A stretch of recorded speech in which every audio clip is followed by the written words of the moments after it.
Olá, meu nome é Maria Eduarda, faço parte da turma de licenciatura em Pedagogia com a tutora Sheila Fernanda. Irei apresentar a minha socialização do estágio curricular obrigatório 2 nos anos iniciais. A área de concentração escolhida é Educação Inclusiva. O tema, Construindo uma Escola Inclusiva, Práticas e Desafios para Educadores. Justificativa. A educação inclusiva, um campo que busca promover a igualdade de oportunidades no ambiente escolar para todos os alunos, independente de suas condições físicas, intelectuais ou sociais.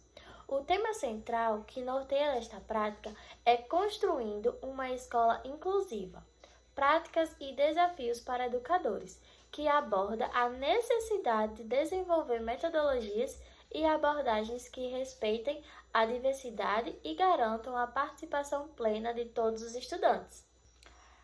Objetivos: refletir sobre a organização de palavras em sílabas e a classificação silábica, monossílabas, dissílabas, trissílabas, polissílabas.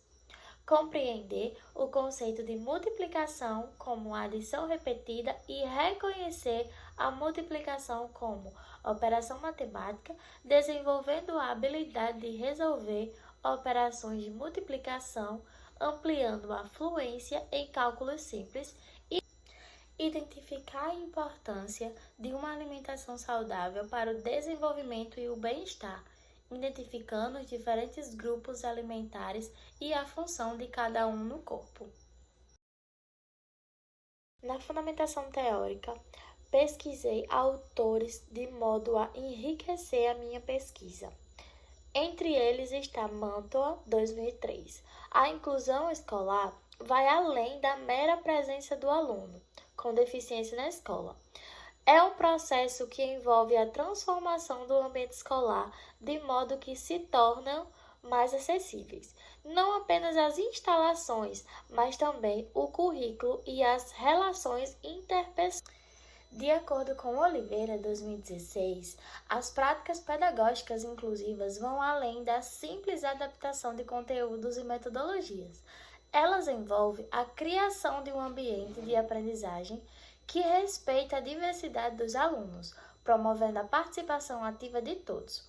Isso implica em planejar atividades que considerem as diferentes necessidades e estilos de aprendizagem, utilizando estratégias como o ensino colaborativo, onde os alunos são encorajados a trabalhar juntos e a aprender uns com os outros.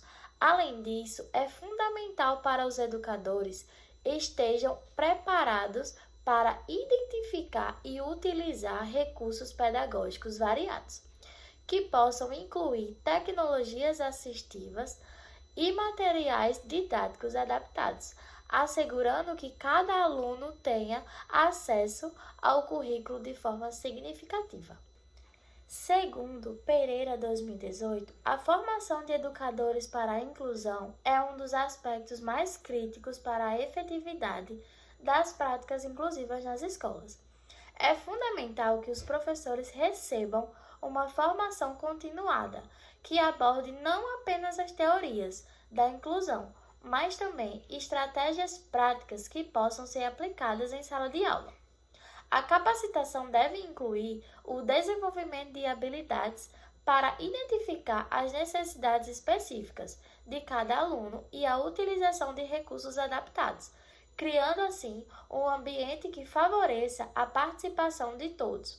Sem essa formação adequada, os educadores podem se sentir despreparados e inseguros para lidar com a diversidade presente em suas turmas.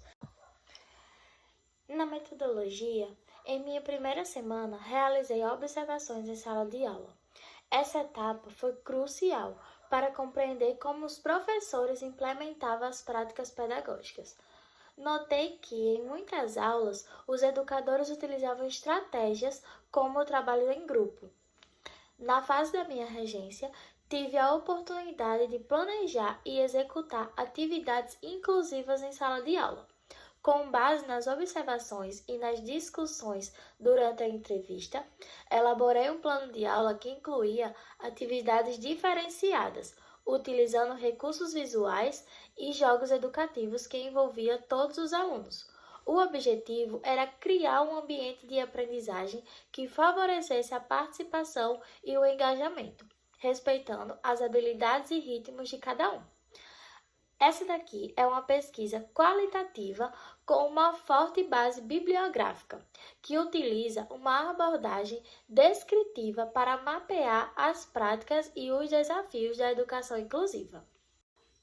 O estágio foi realizado na instituição Escola Municipal Joana Nicolau de Lima, localizada no Sítio Seixo, zona rural do município de Passagem RN. É uma escola em tempo integral de pequeno porte, mantida pela Prefeitura Municipal da cidade e regida pela diretora Maria Aparecida de Lima Silva. Seu horário de funcionamento é de segunda a sexta-feira, às 7 da manhã até às 5 horas da tarde. A escola contém 26 funcionários, contando com equipe de apoio, uma psicopedagoga, uma psicóloga, uma nutricionista. A cada bimestre é realizada uma reunião com os pais responsáveis dos alunos e em eventos escolares são convidados a comparecerem às respectivas unidades escolares. A instituição contém uma turma para cada nível de modalidade de ensino, com as séries da educação infantil ao ensino fundamental. A educação infantil conta com a faixa etária de idade de 2 a 3 anos de idade, a pré-escola de 4 a 5 anos, o ensino fundamental do 1º ao 5º ano exibe a faixa etária de 6 a 11 anos de idade, tendo em média 13 alunos por turma. Planos de aula. O assunto em língua portuguesa foi trabalhar a batalha naval com sílabas, aprendendo a formar palavras mais complexas. E o seu conteúdo programático foi formar palavras com base em sílabas, consciência fonológica, análise e síntese de sílaba e estratégia de raciocínio lógico. O assunto em matemática foi aprendendo e praticando a multiplicação por meio de uma atividade lúdica. O seu conteúdo programático foi conceito de multiplicação, propriedade comutativa da multiplicação e os fatos básicos. Em História, frisamos a independência do Brasil, compreensão dos fatos históricos por meio de uma dinâmica em grupo. O conteúdo programático foi o processo da independência do Brasil, entrando nos contextos históricos, principais eventos e personagens, consequências da independência para a formação da nação, noções de soberania e construção da identidade nacional. A minha vivência do estágio, eu tive a oportunidade de vivenciar de perto a realidade da educação inclusiva em uma das escolas da rede pública, sendo integral. As atividades foram organizadas em 3 etapas principais: observações, entrevistas e regências, cada uma delas contribuindo de forma significativa para a minha formação e entendimento. As entrevistas realizadas com educadores e profissionais de apoio foram fundamentais para entender a perspectiva dos envolvidos na prática inclusiva. Os professores relataram suas experiências e as dificuldades enfrentadas, como a resistência de alguns alunos e a falta de suporte institucional. Muitos deles expressam o desejo de ter mais formação e recursos para atender melhor a diversidade em sala de aula. Na fase da regência, tive a oportunidade de planejar e executar atividades inclusivas em sala de aula. Com base nas observações e nas discussões durante as entrevistas, elaborei um plano de aula que incluía atividades diferenciadas, utilizando recursos visuais e jogos educativos que envolviam todos os alunos. O objetivo era criar um ambiente de aprendizagem que favorecesse a participação e o engajamento, respeitando as habilidades e ritmos de cada um. Essas são as referências de sites que utilizei para concluir minha pesquisa. E para finalizar, quero deixar essa frase de Paulo Freire: ensinar exige a presença de quem ensina, e de quem aprende, na constante busca da liberdade. Paulo Freire.